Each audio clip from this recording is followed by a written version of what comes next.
Okay, for those of you that have seen one of my very first videos, it was an automatic watering system for the greenhouse I had at my home, which was made from cheap and readily available items. However, that greenhouse has now been given to my brother. Don't have it any longer. What I do have instead at the allotment is a 6 metre by 3 metre polytunnel. And I'm faced with a fairly similar dilemma, which is that without pumped water or under mains pressure, how do I water such a large area on an as automatic a basis as I can? Taking cues from my previous concept, there were a number of flaws that I discovered after using it for a little while.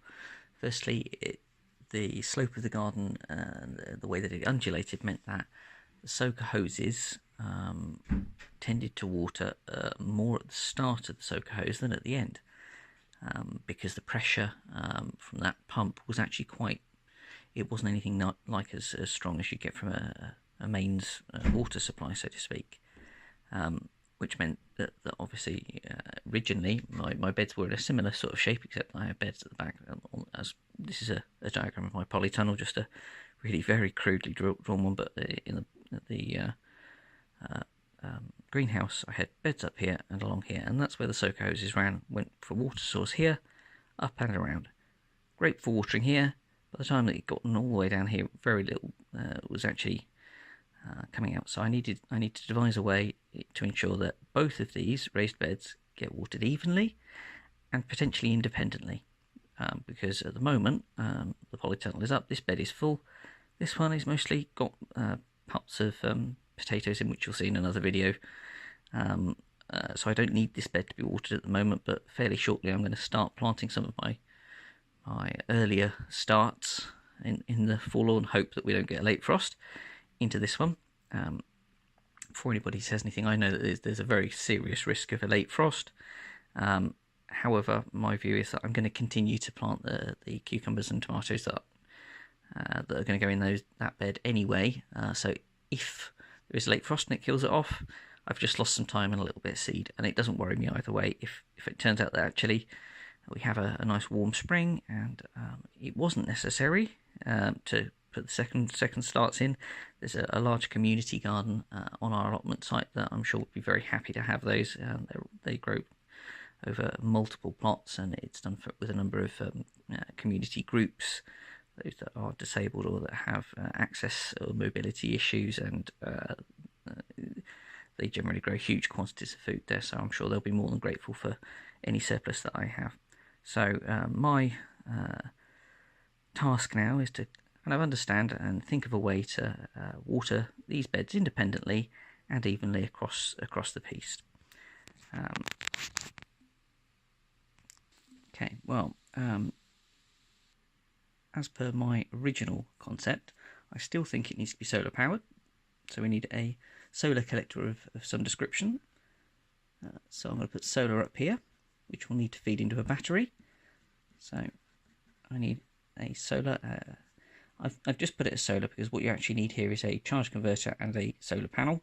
Now I have a spare charge converter, I have a spare leisure battery, I don't have a spare solar panel. So that's an item to get on my to-do list.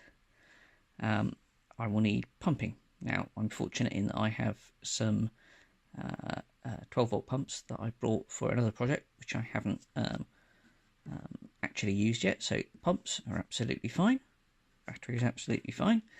I'll need a timer to be able to time how we pump. So I need a timer. That's an item to get. That'll be eBay again.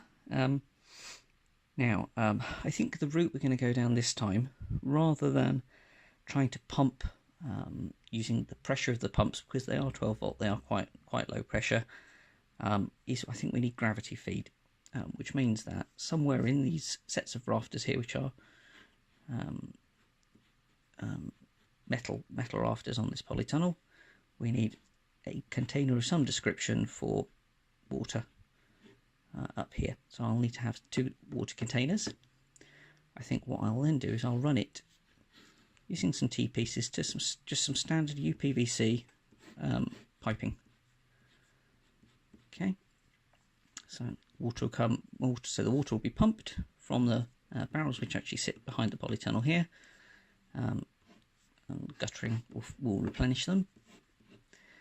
So it will pump from those up to the reservoirs. 2 pumps can all be run off the same timer and just disconnected if we don't need it.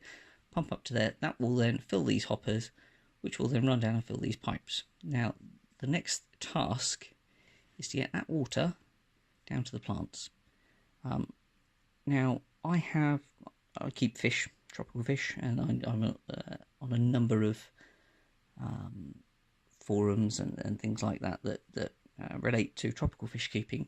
And in the big fish breeding world, what they tend to do is, because they have auto water change systems where effectively they need to change water in hundreds of tanks at the same time, is that they use something very similar. They tend to use mains pressure, so they skip the header tank, but their mains pressure pressurizes a ring of UPVC which goes around their fish rooms.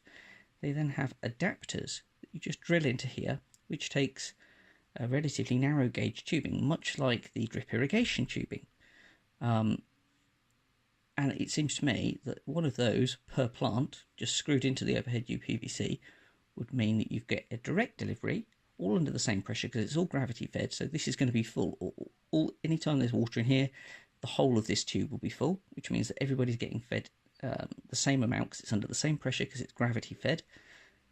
And you can direct those drip feeding hoses. Yes, it does mean you're going to need relatively large lengths of drip feeder hose, but that, in the overall cost of building something like this, that's minuscule. So I'm thinking of doing that. The next thing is in terms of delivery. Now, I could just pin those irrigation tubings directly to the base of a plant. Say, got a plant, I could just pin it there. However, you run the risk of capping, and particularly if you're using compost, you've got the risk of that water trickling elsewhere and dropping into other gullies and not getting to the roots where it's needed. So what I was thinking is, again, more UPVC pipe. So you get a piece of UPVC pipe, drill a load of holes in it, drop your auto watering hose in there, and as that feeds down, that will go into there, and that is buried below soil level. So you've got your plant here, roots coming out, that's buried next to it, that piece of UPVC pipe capped to that end with just a bunch of holes, and that can push the water down to there and feed the roots of the plant. Which means that on my little shopping list, I'm going to need some hosing, some of these adapters to get the hosing up here, and I'm going to need some UPVC. I've actually got an absolute ton of UPVC piping, so that's not really an issue. It just needs connecting up and putting together. Again, from another project. Just a tip: UPVC does not make for good bean and pea stands. It's just not capable of supporting itself during the wind. So I've got plenty of that. So I'll need some of the adapters, and that's about it. The next part of this video will come as I'm assembling it. Once I get all these bits and pieces through the post, I'll assemble it. I'll hook it up. You can come with me on that journey as I assemble it, and we will see how it works over the course of the summer. Well, thank you for joining me anyway.